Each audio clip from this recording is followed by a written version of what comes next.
it's been a couple years for Spurs. Ever since I guess since we got Wemby, when it's been bittersweet, right? Um, we're not necessarily super better, but we are. But you can kind of feel now that we're finally kind of meshing everything together. Like it's actually you can see the big picture. Whereas some pieces weren't kind of fitting, and even now people kind of argue. But as we saw with OKC winning the title and Pacers giving them a run for their money, uh, deep teams matter now.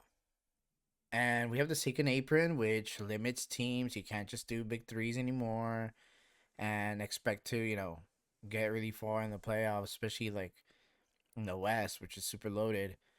But I feel like now the Spurs fans, we can finally be a little bit more excited, you know.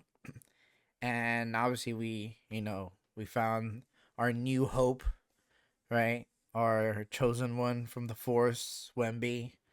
But now we're actually getting some pieces around them. And obviously, I knew the Spurs were going to do it. It was just, as a fan, sometimes you get a little impatient about it. But I can truly, truly say that like fans can truly be excited and happy about this next coming year.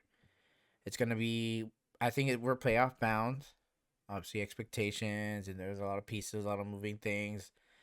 But I feel like this year is really gonna define what the Spurs are going to be during the Wemby years and later on, because a lot of these kids are really young, just like OKC has a young. I mean, Houston has really young players too, like around us, and I think it's gonna be. I think the Spurs are gonna do good.